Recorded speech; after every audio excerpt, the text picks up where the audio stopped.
आज हम कंटिन्यू करेंगे सेट्स एंड वेन डायग्राम्स वाले ही टॉपिक को। सही है, और इसको खत्म भी करेंगे।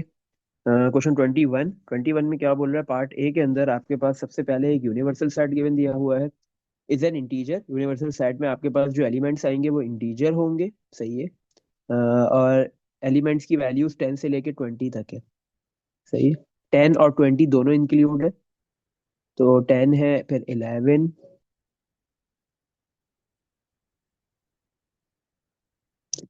12, 13, 14, 15, 16, 17, 18, 19 एंड 20। ये सारे आपके पास जो है वो यूनिवर्सल सेट वाले, यूनिवर्सल सेट के अंदर इतने सारे एलिमेंट्स आ रहे हैं 10 से लेकर 20 तक। सही है। टोटल कितने एलिमेंट्स हो गए? 11 से लेकर 20 तक 10 एलिमेंट्स होते हैं, और 10 भी आ गया, टोटल 11 एलिमेंट्स आ रहे हैं। सही है। अच्छा, सेट ए में ऑड नंबर, सेट ए में कौन से एलिमेंट्स आएंगे? जो ऑड नंबर्स है, वही ऑड नंबर जो यूनिवर्सल सेट में है। जैसे 11, 13, 15, 17, 19। तो 10 से लेकर 20 के बिटवीन 11, 13, 15, 17, 19 ये ऑड नंबर्स होते हैं। और सेट बी में आपके पास मल्टीपल ऑफ 5। सही है। सेट बी में कौन से एलिमेंट्स होंगे, कौन से नंबर्स होंगे जो 5 के मल्टीपल है? और वो सारे के सारे 5 के मल्टीपल यूनिवर्सल सेट में होने जरूरी है। सही है। तो यूनिवर्सल सेट में जो जो 5 के मल्टीपल्स आ रहे हैं वो सेट बी के अंदर भी आएंगे, क्योंकि सेट बी जो है वो यूनिवर्सल सेट का क्या है? सबसेट है। अच्छा, तो 10 जो है वो 5 का मल्टीपल है, फिर 15 और फिर 20। तो ये तीन एलिमेंट जो है वो 5 के मल्टीपल है। सही है। अच्छा, पार्ट वन में बोल रहा है find number of elements A intersection B. A और बी के इंटरसेक्शन में कितने एलिमेंट्स है, मतलब ए और बी में कितने कॉमन एलिमेंट्स है ये बताना है। अगर आप देखो, ए सेट भी आपने लिखा हुआ है, बी भी लिखा हुआ है। तो ए और बी जो आपके पास सेट है, उसमें सिर्फ एक ही कॉमन एलिमेंट है, और वो कौन सा है? 15। तो number of elements on A intersection B, A intersection B वाले सबसेट में कितने एलिमेंट्स है? एक। सही है। Part two, next part two में बोल रहा है find A complement union B. A complement union B, ये निकालना है आपने। तो सबसे पहले आपके पास क्या होना चाहिए? ए कॉम्प्लीमेंट होना चाहिए। सही है। ए कॉम्प्लीमेंट क्या होगा? वो एलिमेंट्स, ए कॉम्प्लीमेंट मतलब वो एलिमेंट जो ए में नहीं है वो ए कॉम्प्लीमेंट में आएंगे। ए में है 11, 13, 15, 17, 19। तो ए के कॉम्प्लीमेंट में इन सारे एलिमेंट्स को छोड़ के बाकी यूनिवर्सल सेट में जितने भी एलिमेंट्स है वो ए के कॉम्प्लीमेंट में आ जाएंगे। 10 आएगा। मतलब ए कॉम्प्लीमेंट्स, ए के अंदर आपके पास ऑड नंबर्स है, तो ए के कॉम्प्लीमेंट में इवन होंगे। 10, 12, 14, 16, 18, 20। सही है, ये इवन नंबर्स आ गए। अब इसका बी के साथ क्या करना है? यूनियन। तो ए कॉम्प्लीमेंट और बी के यूनियन में क्या होगा? ए और बी में जितने भी एलिमेंट्स होंगे सारे आ जाएंगे। बट जो एलिमेंट रिपीट होगा, जो दोनों में कॉमन एलिमेंट होगा, वो एक मर्तबा लिखा जाएगा। 10 आ गया, 12, 14। सही है। फिर 15, 16, 18 और 20। 10 और 20 दोनों में कॉमन एलिमेंट है, ए कॉम्प्लीमेंट और बी में। तो एक मर्तबा लिखेंगे, रिपीट नहीं करेंगे। सही है। Part third, a number R is chosen at random from. आप क्या करो, एक नंबर, वो आर होगा, सही है, वो चूज करो आप यूनिवर्सल सेट से। सही है। आपके पास जो यूनिवर्सल सेट है उसमें से कोई भी रैंडमली एक नंबर चूज कर लो, उसका नाम आर रख देना। आपकी मर्जी है, आप कोई भी नंबर चूज कर लो। यूनिवर्सल सेट में टोटल 11 एलिमेंट्स है, 10 से लेकर 20 तक। आपने कितने एलिमेंट्स चूज करने हैं? कोई भी एक। सही है। Find the probability. अब ये प्रोबेबिलिटी के टॉपिक का इसने इधर इंक्लूड कर दिया ना, ऐड कर दिया। तो हमने नहीं पढ़ा हुआ, बट देखो प्रोबेबिलिटी बहुत आसान होता है। जब भी आपको प्रोबेबिलिटी निकालने को बोले तो आपने क्या करना होता है? ऊपर रखना होता है number of elements on R. R इसने क्या बोला? हमारे प्रोबेबिलिटी में होता है इवेंट। सही है ना। इवेंट कौन सा कर हो रहा है? हम यूनिवर्सल सेट में से एक रैंडमली एक नंबर चूज कर रहे हैं। तो आप जो नंबर आर चूज कर रहे हो वो कितने होंगे? Number of elements on R. R वाला कौन, कितने नंबर से? एक। कोई भी एक नंबर आपने चूज करना है रैंडमली। सही है। तो आर जो नंबर है उसमें कितने एलिमेंट्स है वो ऊपर लिख देना है, और डिवाइड में टोटल कितने एलिमेंट्स है वो लिखना है। सही है। टोटल, टोटल को टी से लिख लेते हैं, या फिर आप डिवाइड में ऐसे लिख लो, number of elements on universal set. Universal set में कितने एलिमेंट्स है वो लिखना है। क्यों? क्योंकि आप कहाँ से चूज कर रहे हो? जो आर वाला एलिमेंट है, जो एक एलिमेंट हम रैंडमली पिक कर रहे हो, वो कहाँ से पिक कर रहे हो? यूनिवर्सल सेट से। तो आपने सिंपल एक कोई भी एलिमेंट पिक करना है, सही है। तो ऊपर ये आ जाएगा, सही है। अच्छा। हम्म ये होता है प्रोबेबिलिटी का फॉर्मूला, सही है। अब इसमें क्या बोला है, किस चीज की प्रोबेबिलिटी निकालनी है? आपने क्या किया, एक नंबर जो आर है वो चूज किया है रैंडमली यूनिवर्सल सेट से, सही है। फाइंड द प्रोबेबिलिटी, प्रोबेबिलिटी निकालो। आर बिलोंग्स करेगा, आर बिलोंग कर रहा है ए यूनियन बी से, बी, सही है। ए यूनियन बी, तो सबसे पहले इधर आपको ए यूनियन बी चाहिए, ए और बी का यूनियन कर लो। ए यूनियन बी में आपके पास कौन कौन से एलिमेंट्स आएंगे? ए में है ऑड नंबर्स, वो सारे आ जाएंगे। बी में है मल्टीपल ऑफ 5, वो भी आएंगे। ए और बी में जो कॉमन एलिमेंट होंगे, रिपीट हो रहे होंगे, वो एक मर्तबा आएगा। तो 10 आ गया, फिर 11, फिर 13, 15, सही है। 15 रिपीटेड है, दोनों में कॉमन एलिमेंट है, एक मर्तबा आएगा। 10, 11, 13, 15, फिर 17, 19, सही है, एंड लास्ट 20। तो ए यूनियन बी आपके पास आ गया, सही है। अब आप यूनिवर्सल सेट में से क्या कहते हैं, एक नंबर चूज करो और वो ए यूनियन बी से भी बिलोंग करे। अगर आप 10 चूज करते हो तो वो ए यूनियन बी से भी बिलोंग करेगा। 11, 13, 15, 17, 19, 20, इन सारे नंबर्स में से कोई भी अगर आप यूनिवर्सल सेट से एक नंबर पिक करते हो तो वो ए यूनियन बी में भी होगा, सही है। तो इसका मतलब है कि आपके पास कितने चांसेस हैं, ए यूनियन बी वाले सेट में कितने एलिमेंट्स है वो आ जाएगा ऊपर, प्रोबेबिलिटी निकालनी है, सही है। तो हमारे पास जो इवेंट अगर हो रहा है वो क्या है, एक ऐसा नंबर हम चूज करें, एक ऐसा नंबर पिक करें जो ए और बी के यूनियन में भी हो, सही है। और डिवाइड में आपके पास जो नंबर हमने पिक करना है वो कहाँ से कर रहे हैं, universal set, total universal set आ जाएगा, सही है। तो यूनिवर्सल सेट में तो टोटल 11 एलिमेंट्स है, तो डिवाइड में 11 आ गया। ए यूनियन बी में कितने, 1, 2, 3, 4, 5, 6, 7, तो 7। तो 7/11, दिस इज द प्रोबेबिलिटी, सही है। अब आप इसका अगर कैलकुलेटर है आपके पास तो आप डेसिमल में अगर बोले तो आप डेसिमल में भी लिख सकते हो, सही है। 7/11 कर देते हैं हम। 0.6363, मतलब 63.63% चांसेस है कि अगर आप जो है वो एक नंबर यूनिवर्सल सेट में से पिक करो, सही है, तो वो ए यूनियन बी में भी होगा, सही है। चलो, अब हम नेक्स्ट मूव करते हैं पार्ट नंबर बी पे। पार्ट नंबर बी है हमारे पास, सही है। फर्स्ट पार्ट ए हो गया, ये सारे ए के फर्दर पार्ट थे। अब हम पार्ट बी पे जाएंगे। पार्ट बी में क्या है, इन अ सर्वे, सही है। इन अ सर्वे, एक सर्वे है। 40 people were asked what they had read that day, सही है। पार्ट ए का और पार्ट बी का कोई आपस में लिंक नहीं है। पार्ट ए के जितने पार्ट थे वो आपस में लिंक कर रहे थे, इसी तरह पार्ट बी आपके पास डिफरेंट है, सही है। अच्छा, पार्ट बी का फर्स्ट पार्ट, सही है, एक ही पार्ट है। उसमें हमने क्या करना है, by drawing a Venn diagram, आपने एक वेन डायग्राम बनानी है, या अदरवाइज अगर आप वेन डायग्राम नहीं बनाना चाहते, दोनों ऑप्शन दिए हुए, बट हम वेन डायग्राम से करेंगे, आसानी से हो जाएगा, सही है। अच्छा, तो हमारे पास क्या है, एक सर्वे किया है, सही है। 40 पीपल ने asked what they had read that day, कि उन्होंने उस दिन क्या रीड किया, सही है। 40 पीपल से आपने क्या डेटा कलेक्ट किया, एक सर्वे किया। 40 पीपल से पूछा कि आपने आज के दिन में जो आपने डे गुजारा है उसमें क्या रीड किया है। Total of 10 people had read a book, उसमें से 10 पीपल ऐसे थे जो बुक रीड कर रहे थे, सही है। टोटल ऑफ 24 पीपल, उसमें से 24 ऐसे थे जो न्यूज़पेपर रीड कर रहे हैं। 14 ऐसे हैं जो वो had read neither a book nor a newspaper, 14 people ऐसे थे जिन्होंने ना बुक रीड की ना न्यूज़पेपर रीड किया। इसका मतलब हमारे पास एक तो यूनिवर्सल सेट बन जाएगा, सही है, हमने एक यूनिवर्सल सेट बना दिया यहाँ पे, सही है।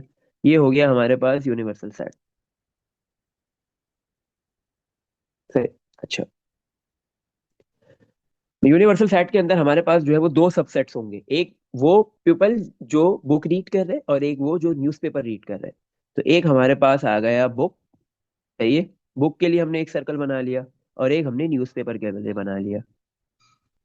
तो बुक के लिए हम बी लिख लेते हैं, न्यूज़पेपर के लिए हम एन लिख लेते हैं, सेट के नेम्स रख दिए, ये हमारा यूनिवर्सल सेट हो गया, सही है। टोटल कितने पीपल है, 40, सही। तो अंदर जितने भी नंबर्स लिखेंगे उन सबका सम कितना होना चाहिए, 40 होना चाहिए। अच्छा, क्या बोला, 14 people had read neither a book nor a newspaper, 14 people ऐसे हैं जिन्होंने ना बुक रीड की है ना न्यूज़पेपर रीड किया है। तो ना वो बी में आ सकते हैं बुक वाले सर्कल में, ना वो न्यूज़पेपर वाले सर्कल में आएंगे, ना इन दोनों के कॉमन पोर्शन में आएंगे, वो आ जाएंगे यूनिवर्सल सेट में, 14 यहाँ पे आ गए, सही है।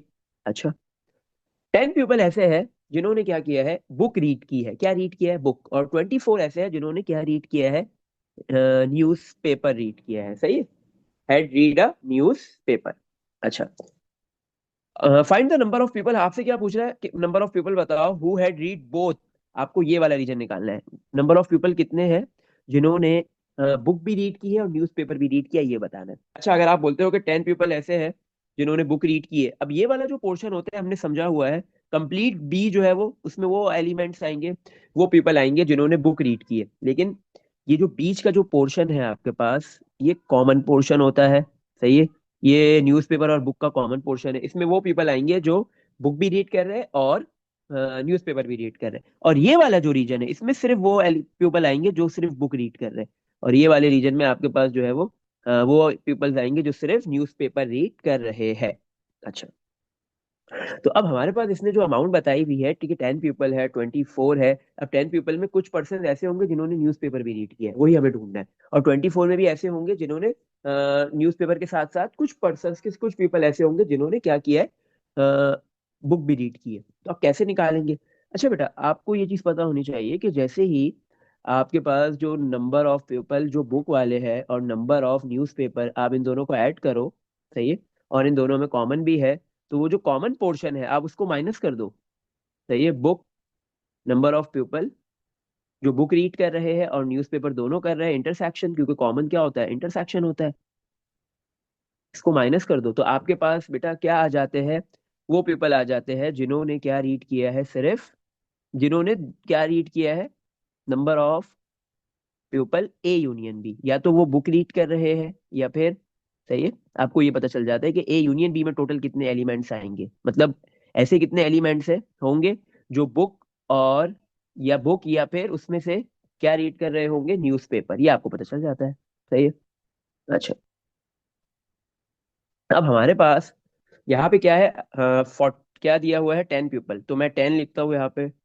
10 प्लस, सही है, 24, 24 कर दिया, सही है। 10 वो है जिन्होंने बुक रीड की है, 24 वो है जिन उन्होंने सिर्फ न्यूज़पेपर रीड किया है, प्लस 14, और 14 ऐसे है जो क्या रीड कर रहे हैं, कुछ भी रीड नहीं कर रहे दोनों में से। इन सबको ऐड करो, टोटल 40 बनना चाहिए, बट ये ऑब्वियस सी बात है 40 से ज्यादा होगा।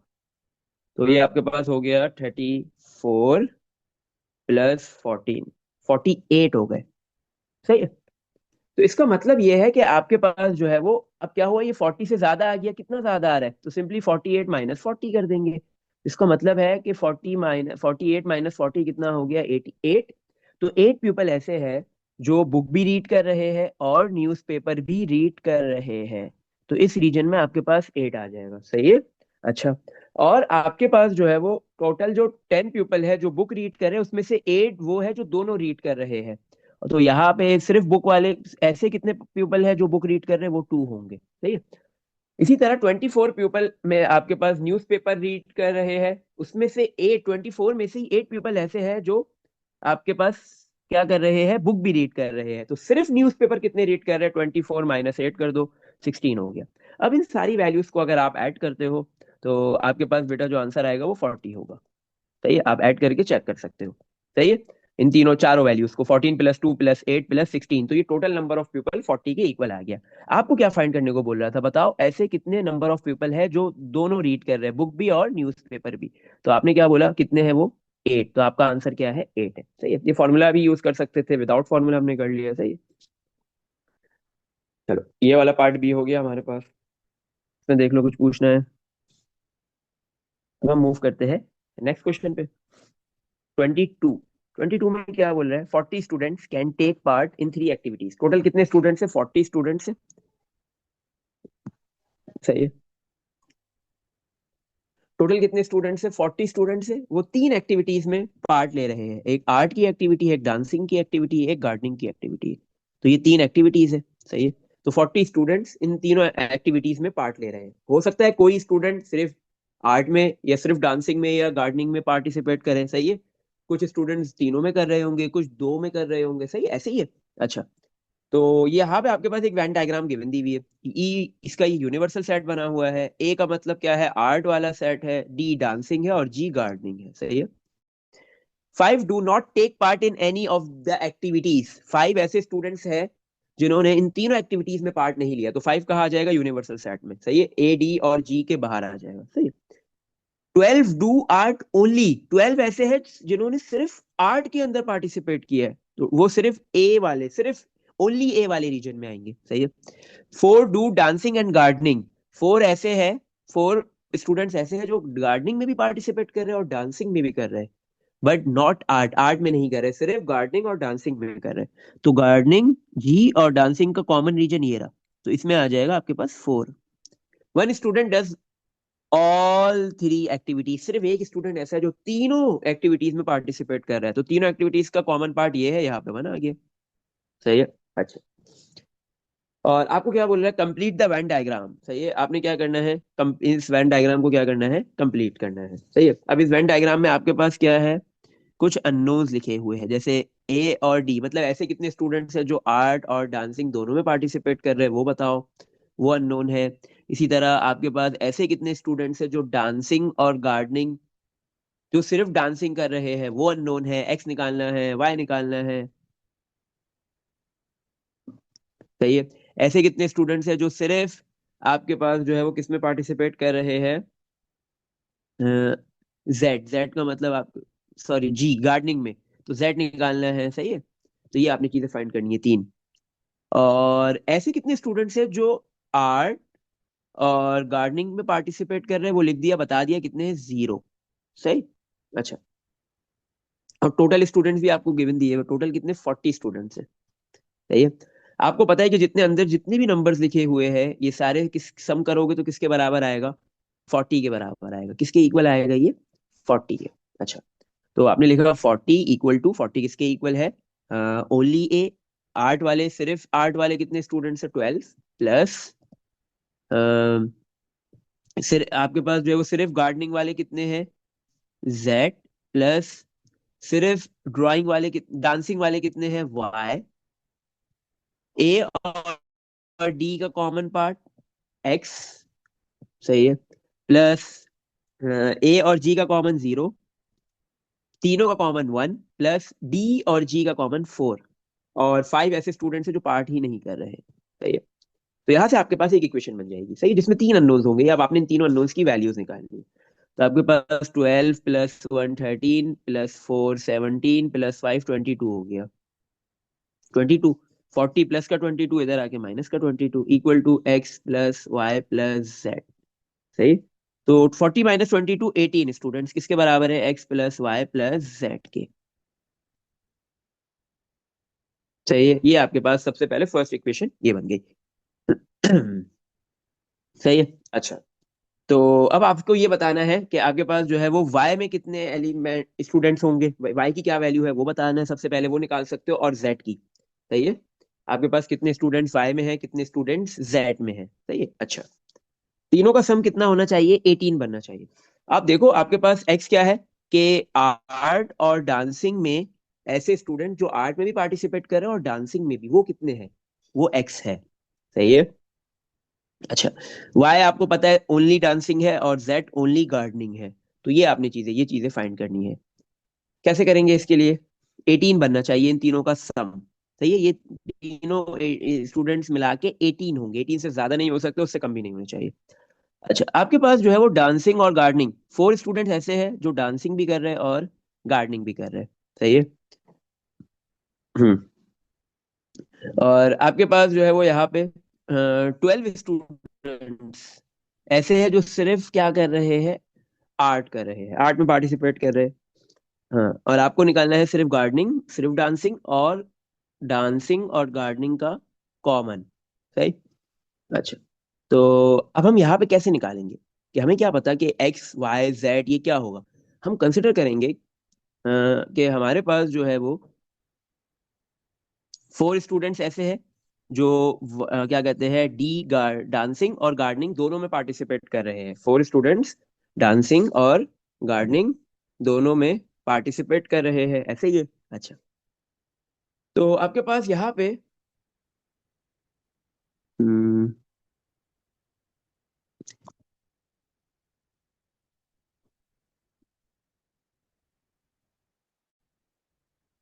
सही है। तो अब हमारे पास जो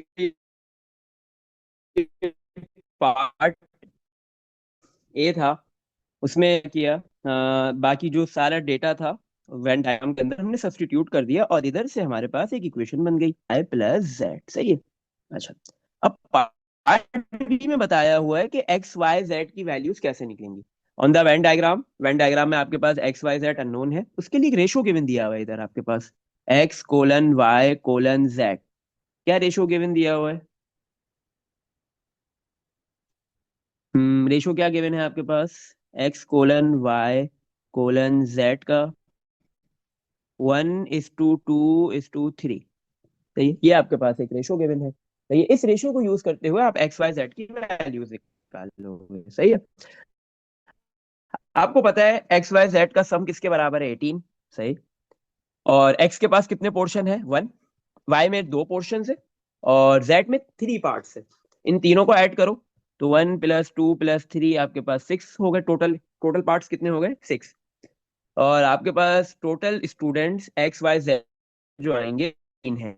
18 को हम डिवाइड कर देंगे 6 पार्ट्स में, डिवाइड बाय 6 कर दिया तो हमें पता चल गया कि सिंगल पार्ट में कितने स्टूडेंट्स आएंगे? 3। सही है। तो अगर मुझे एक्स की वैल्यू निकालनी है, एक्स किसके बराबर है? एक एक्स में जो है वो एक सिंगल पार्ट आएगा और एक सिंगल पार्ट में कितने स्टूडेंट्स है? 3। तो एक्स की वैल्यू आ गई 3। सही है। तो एक्स की जगह हम क्या लिख देंगे? इधर 3 लिख देंगे। अच्छा, इसी तरह वाई, आपके पास वाई निकालने के लिए वाई कितने हिस्से है? वाई के कितने पार्ट्स है? 2 पार्ट्स है। सही है। और एक पार्ट में आपके पास 3 स्टूडेंट्स है तो वाई 2 × 3 6। तो वाई में आपके पास आ गए, वाई की वैल्यू आ गई 6। इसी तरह जेड, जेड में कितने पोर्शन है? 3। और एक पोर्शन में कितने स्टूडेंट्स है आपके पास? 3 स्टूडेंट्स है। तो 3 × 3 क्या आ गया? 9। तो इसका मतलब आपके पास 9 स्टूडेंट्स ऐसे हैं जो गार्डनिंग कर रहे हैं, सिर्फ गार्डनिंग कर रहे हैं, ओनली गार्डनिंग। सही है। और 6 स्टूडेंट्स ऐसे हैं जो आपके पास डांसिंग कर रहे हैं सिर्फ। और 3 स्टूडेंट्स ऐसे हैं जो गार्डनिंग, सॉरी, डांसिंग और आर्ट दोनों कर रहे हैं, दोनों में पार्टिसिपेट करेंगे। सही है, दोनों एक्टिविटीज में 3 स्टूडेंट्स है। अब इन जितनी भी सारी वैल्यूज को आपने वेन डायग्राम में लिखा है इसको एडअप करोगे 40 के इक्वल आएगा ये। सही है। चलो, part number C. Part C में क्या है आपके पास? One subset in the Venn diagram in part A has no students. सही है, आपके पास एक ऐसा सबसेट है वेन डायग्राम का जिसमें has no students. Part A में जो वेन डायग्राम बनी हुई है उसमें एक ऐसा सबसेट है जिसमें कोई भी स्टूडेंट्स नहीं है, मतलब जहां पे 0 लिखा हुआ है, ये रहा। Use set notation to describe this subset. Set notation को यूज करते हुए इस सबसेट को डिस्क्राइब करना। ये कौन सा पोर्शन है बेटा? अगर आप देखो जहां पे 0 लिखा हुआ है, ये आपके पास वो रीजन है, आर्ट और गार्डनिंग इन दोनों का कॉमन रीजन है। तो आर्ट और ऐसा कोई भी एक स्टूडेंट नहीं है जिसने आर्ट और गार्डनिंग दोनों में पार्टिसिपेट किया हो। नहीं है। सही है। तो ये वाला रीजन है आपके पास, आर्ट ए और गार्डनिंग इन दोनों का कॉमन पार्ट है। कॉमन के लिए क्या यूज करते हैं? Set notation, intersection. तो पार्ट सी का ये आंसर होगा। चलो last part, part number D. Part D में क्या बोल रहे हैं? Find N. एन मतलब number of elements D union G intersection A. सही है। डी यूनियन जी, डी और जी का यूनियन करो, फिर उसका ए के साथ इंटरसेक्शन करो और फिर उसमें बताओ कितने एलिमेंट्स होंगे। सही है। अच्छा, मैं डी और जी का यूनियन कर लेते हैं सबसे पहले। तो डी और जी के यूनियन में आप क्या करोगे? डी पूरा लोगे और जी पूरा लोगे। सही है। वो पोर्शन एक मर्तबा लेंगे जो आपके पास डी और जी का कॉमन होगा। सही है। तो अच्छा, तो डी सबसे पहले आप क्या लोगे? डी और यूनियन जी के नंबर ऑफ एलिमेंट्स निकालने के लिए, number of elements D union G, D union G अगर मैं एक काम करता हूँ, मैं यहाँ पे ना हाईलाइट करता हूँ डी यूनियन जी पहले कर लेते हैं, फिर बाद में जो हमारे पास हाईलाइटेड पोर्शन होगा उसका ए के साथ इंटरसेक्शन कर लेंगे। सही है। अच्छा, मैं वेन डायग्राम में आऊंगा। हम्म डी यूनियन जी वाला कौन सा पोर्शन होगा? डी यूनियन जी में डी भी आएगा, डी पूरा आएगा। सही है। अब उसमें ए और डी का कॉमन हो, डी यूनियन जी में वो आएगा। सही है, जी भी पूरा आएगा, इन तीनों का कॉमन रीजन भी आएगा। सही है। अब देखो डी यूनियन जी में डी आए, ओनली डी आएगा, ओनली जी आएगा, डी और ए का कॉमन रीजन आएगा, डी जी का कॉमन रीजन आएगा, जी ए का कॉमन रीजन आएगा और तीनों का कॉमन रीजन आएगा। तो सिंपली आप कह सकते हो कि ए का ओनली ए वाला पार्ट नहीं आएगा, डी और जी के यूनियन में ओनली ए नहीं आएगा। सिंपल। सही है। अब आगे लिखा हुआ है ए, तो ए को हम जो है वो किसी और कलर से शेड कर लेते हैं। ए में ओनली ए आएगा, सही है। ए और डी का कॉमन पार्ट भी आएगा, ये वाला, सही है।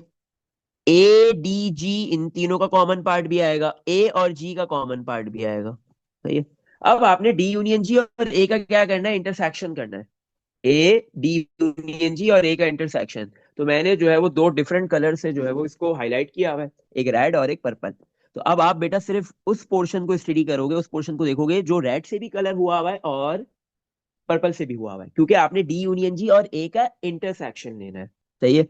तो वो रीजन ढूंढो जिसमें दोनों कलर्स आपको नजर आ रहे हैं, सही है। तो हमारे पास बेटा एक तो ये वाला रीजन है जिसमें थ्री एलिमेंट्स है, सही है, थ्री एलिमेंट्स वाला जो दोनों से कलर हुआ हुआ है। एक आपके पास जो है वो कॉमन रीजन है तीनों का, वो भी कलर हुआ हुआ है, उसमें वन एलिमेंट है। और एक आपके पास जो रीजन है वो है जीरो वाला, जो रेड और पर्पल दोनों से कलर हुआ हुआ है, और इन तीनों को आप ऐड कर लोगे, सही है। ये सिर्फ तीन पोर्शन ऐसे हैं, तीन रीजन ऐसे हैं, ए और डी का कॉमन, ए डी जी तीनों का कॉमन, और ए और जी का कॉमन, जो रेड और पर्पल दोनों से शेड हुए हुए है, सही है। बाकी कोई भी रीजन दोनों से शेड नहीं हुआ हुआ, क्योंकि कॉमन लेना है, इंटरसेक्शन कॉमन लेना है। तो आपने ले लिया number of elements D union G intersection ए, कैसे आ गया, 3 + 1 + 0 कितने होंगे, 4। तो 4 एलिमेंट्स मतलब 4 स्टूडेंट्स ऐसे हैं जो D union G common, sorry intersection A होंगे, सही है। इसमें देख लो बेटा, कुछ पूछना है? चलो नेक्स्ट क्वेश्चन पे मूव करते हैं, लास्ट है क्वेश्चन नंबर 23। क्वेश्चन 23 में क्या बोल रहा है?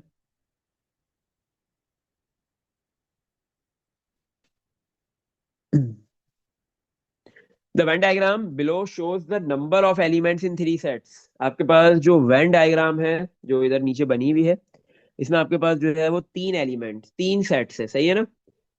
और एक पी, दूसरा क्यू और तीसरा आर, और उन तीनों सेट्स के अंदर कितने एलिमेंट्स है वो बता दिए गए, लिख दिए गए, सही है। अच्छा, और आपको क्या बता दिया गया कि if T union Q union R, इन पी और क्यू और आर इन तीनों का यूनियन में टोटल कितने एलिमेंट्स है, 93। इसका मतलब है कि पी क्यू आर इन तीनों सेट्स के अंदर जो टोटल कंबाइंड एलिमेंट्स कितने हैं, 93, सही है। अच्छा, पार्ट ए में सबसे पहले आपको एक्स फाइंड करना है। एक्स कैसे फाइंड करना है? आपको पता है पी क्यू आर में जितने भी एलिमेंट्स हैं उन सबको ऐड करेंगे तो 93 के इक्वल आएगा। तो आपने लिखा 10 + x +15 - x +13 + x, सही है। इस रीजन का हो गया, इसका हो गया, इसका हो गया, सही है, मार्क करते जाओ। फिर प्लस एक्स इस रीजन का हो गया, फिर +10 - x इस रीजन का, फिर +12 - x इस रीजन का बेटा, फिर लास्ट ये वाला रीजन +28 + x, क्योंकि x अगर गलत आएगा बाकी सारे पार्ट्स भी गलत होंगे। किसके इक्वल है ये, 93, सही है। अब इन सबको ऐड कर लो और इधर से x की वैल्यू आ जाएगी। देखो प्लस का 1x माइनस का 1x कैंसिल, इसी तरह प्लस का 1x माइनस का 1x कैंसिल, प्लस का 1x माइनस का 1x क्या हो गया, कैंसिल हो गया, सारे x कैंसिल हो गए, सिर्फ एक बच गया है, सही, एक बचना चाहिए, वो बच भी गया, सही है। क्योंकि टोटल आपके पास जो है वो 7 पोर्शन है और हर एक पोर्शन के अंदर जो है वो एक्स आ रहा है, 3 जगह -x है, 3 जगह और 4 जगह +x है। हम्म, तो 3 जगह -x और +x कैंसिल हो गए, एक x बच गया। तो x इक्वल टू 10 + 15 कर लो, 10 + 15 25, 25 + 13 38, 38 + 10 48, 48 + 12 48 + 12 60, 68 + 28 60 70 80 88, ये 88 हो गया, इक्वल टू 93। प्लस का 88 है, 93 के पास जाके माइनस हो गया, तो 93 - 88 करेंगे, 5 आ गया, एक्स की वैल्यू 5 आ गई, सही है।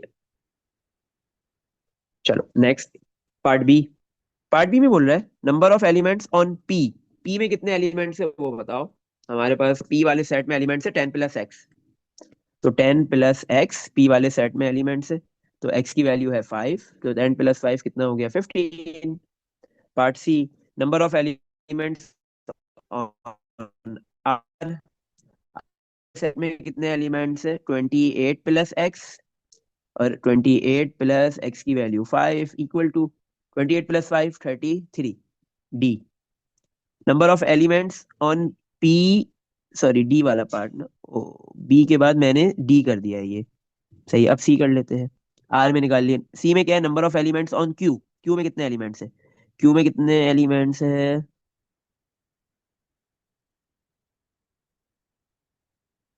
नहीं नहीं, एक मिनट। हम्म अच्छा, एक चीज। इसने बोला है number of elements on P. ये 10 प्लस एक्स तो ओनली पी में एलिमेंट्स है, हमने क्या निकाल लिया? Only P. पी में सिर्फ कितने एलिमेंट्स है वो निकाला है। इसने बोला है number of elements on P. P बता, पी में कितने एलिमेंट्स है? पूरा पी ये वाला रीजन है आपके पास।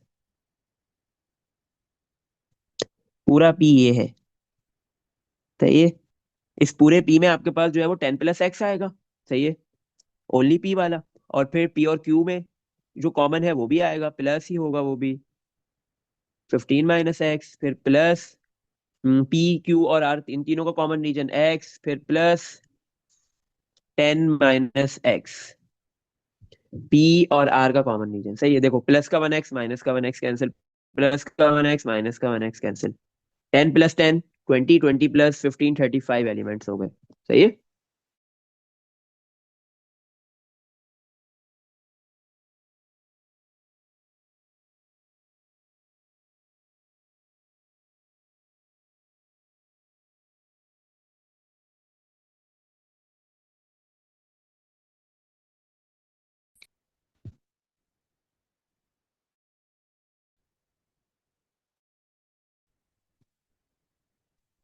ये पूरा आपके पास क्या है? क्यू है। सही है। तो इस क्यू में ओनली क्यू वाला रीजन भी है, 13 + एक्स। पी और क्यू का इंटरसेक्शन भी है, 15 - एक्स ऐड हो जाएगा। और पी क्यू आर तीनों का इंटरसेक्शन भी है, प्लस एक्स। और आर का इंटरसेक्शन भी है, कॉमन रीजन भी है, एक्स वो भी ऐड हो गया। प्लस का 1 एक्स, माइनस का 1 एक्स कैंसिल, प्लस का 1 एक्स कैंसिल। तो 13 + 12 आपके पास कितने हो गए? 25 + 15 40। तो टोटल क्यू में टोटल कितने एलिमेंट्स है? 40। पार्टी पार्टी में क्या करना है? Number of elements on R बताना है। तो पूरा आर वाले रीजन को शेड कर लेंगे। आर कौन सा है हमारे पास? ये रहा पूरा आर। ये पूरा क्या है हमारे पास? आर वाला रीजन है, आर वाला सेट है। आर वाले सेट में हमारे पास ओनली आर वाला रीजन भी आएगा, प्लस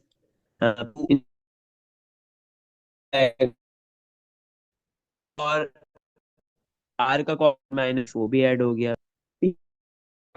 कॉमन रीजन भी आएगा, 1 एक्स कैंसिल, प्लस का 1 एक्स, माइनस का 1 एक्स कैंसिल। तो 28 + 12 40 हो गया, प्लस 10 50। सही है। तो आर में कितने एलिमेंट्स है टोटल? 50। पार्ट ई। पार्ट ई में क्या बोल रहा है? Number of elements on P intersection Q. P और क्यू के इंटरसेक्शन में कितने एलिमेंट्स है वो बताना है आपने। सही है। पी और क्यू का इंटरसेक्शन ढूंढो। पी क्यू का इंटरसेक्शन में बेटा कितने एलिमेंट्स? 15 - एक्स, यही है पी और क्यू का इंटरसेक्शन। 15 - एक्स, एक्स की वैल्यू 5 पुट कर दो। 15 - 5 = 10। तो पी और क्यू में कॉमन एलिमेंट्स कितने हैं? 10। F N number of elements on Q. Number of elements on Q intersection R. सही है। क्यू और आर, इसमें कितने कॉमन एलिमेंट्स है ये निकालना है। सही है ना, क्यू और आर के कॉमन एलिमेंट्स निकालने हैं। नहीं, तो क्यू और आर का कॉमन रीजन देख लेते हैं कौन सा है। क्यू और आर, क्यू ये रहा, आर ये रहा, इन दोनों का कॉमन रीजन में बेटा कितने एलिमेंट्स है? 12 - एक्स। तो 12 - एक्स की वैल्यू 5, तो 12 - 5 करोगे तो 7 आएगा। तो क्यू और आर में कितने एलिमेंट्स कॉमन है? 7 एलिमेंट्स कॉमन है। Part G. पार्ट जी में क्या है आपके पास? आपको निकालना है number of elements P intersection R. P और आर का कॉमन रीजन पी और आर का कॉमन रीजन बेटा ये रहा आपके पास, 10 - एक्स एलिमेंट्स है। एक्स की वैल्यू पुट करो 5, तो 10 - 5, आंसर इज 5। तो पी और आर में कॉमन एलिमेंट्स कितने हैं? 5 है। सही है। एच।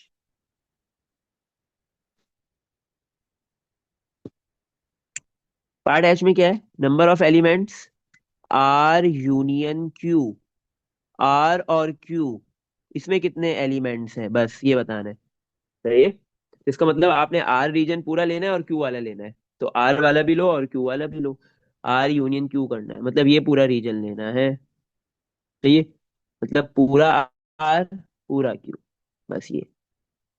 सिर्फ आर यूनियन क्यू में आपके पास ओनली आर आएगा, ओनली क्यू आएगा। ये तीनों का कॉमन आएगा। पी और क्यू, आर और क्यू का कॉमन भी आएगा, सिर्फ कौन सा नहीं आएगा? ओनली पी वाला नहीं आएगा। तो इसका ना इतना सारा ऐड करने से अच्छा क्या है, आपको पता है कि ओनली पी में कितने एलिमेंट्स है? 10 + x, और टोटल कितने हैं? 93। तो 93 टोटल एलिमेंट्स में से ओनली क्यू वाला रीजन माइनस कर दो। कौन सा है ओनली क्यू वाला? 10 + x। तो 93 -10 + x, 10 + x की वैल्यू 5, 10 + 5 15, 93 -15 कर लो। 93 -15 करोगे तो 78।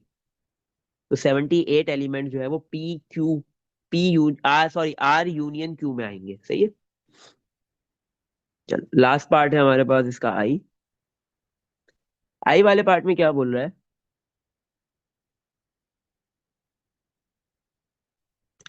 Number of elements P intersection Q complement. सही। पी इंटरसेक्शन, पी और क्यू कॉम्प्लीमेंट में कॉमन एलिमेंट्स कितने हैं ये बताना है। तो क्यू के कॉम्प्लीमेंट में, क्यू के कॉम्प्लीमेंट में आपके पास, हम एक काम करते हैं इधर ना रीजन को शेड करते हैं। क्यू कॉम्प्लीमेंट मतलब जो एलिमेंट्स क्यू में है वो क्यू के कॉम्प्लीमेंट में नहीं होंगे, और जो एलिमेंट्स क्यू के कॉम्प्लीमेंट में है वो क्यू में नहीं होंगे। इसका मतलब क्यू को छोड़ के बाकी जितना भी रीजन है वो क्यू का कॉम्प्लीमेंट है। तो मैं इसको शेड कर देता हूँ। सही है। तो मैंने क्या किया, क्यू को मतलब ओनली क्यू वाला, क्यू को छोड़ के, सही है, क्यू कॉम्प्लीमेंट निकालने, तो क्यू को छोड़ के बाकी सारा रीजन शेड हो जाएगा। ओनली पी शेड होगा, ओनली आर होगा। सही है। और पी और आर का कॉमन रीजन शेड होगा। सही है। ओनली क्यू नहीं होगा क्योंकि वो क्यू में है। पी और क्यू का कॉमन रीजन वो भी क्यू में है, वो भी शेड नहीं होगा। पी और आर का कॉमन रीजन वो भी शेड नहीं होगा क्योंकि वो क्यू में है। पी आर क्यू तीनों का कॉमन रीजन भी शेड नहीं होगा क्योंकि वो भी क्यू में है। तो ये जो मैंने शेड किया है अभी आपके पास, बाकी चार रीजन्स को छोड़ के, पूरे क्यू को छोड़ के, ये तो ये हो गया क्यू कॉम्प्लीमेंट। और पी, पी में क्या आएगा आपके पास? पी को भी अब शेड कर लेते हैं। पी में आपके पास जो है वो एक तो ये क्या कहते हैं, ओनली पी, पी और क्यू का कॉमन। सही है। और फिर इसके बाद आपके पास जो है वो पी क्यू आर तीनों का कॉमन आ जाएगा। सही है। और जो है वो ये आपके पास क्या आएगा, पी और आर का कॉमन रीजन आ जाएगा। सही है। अच्छा, अब हमें क्या करना है, पी और क्यू इंटरसेक्शन का, सॉरी, क्यू कॉम्प्लीमेंट और पी का इंटरसेक्शन करना है, मतलब क्यू कॉम्प्लीमेंट और पी का जो कॉमन रीजन है वो ढूंढना है। तो आप देखो आपके पास ग्रीन और ऑरेंज से जो शेड हुआ हुआ है वो कॉमन रीजन होगा। सही है, जो दोनों कलर से शेड हुआ हुआ है। एक तो आपके पास पी वाला रीजन है, सही है, जो दोनों कलर से शेड हो रहा है, 10 + x। सही है, क्योंकि नंबर ऑफ एलिमेंट्स बताने हैं। और कौन सा रीजन है आपके पास? ये वाला पी और आर का कॉमन रीजन है, ये भी शेड हो रहा है, ये है 10 - x, +10 - x। सही है। बाकी जितने भी रीजन है वो सिंगल कलर से शेड हुए हुए, तो बस आपके पास नंबर ऑफ एलिमेंट्स निकल गए।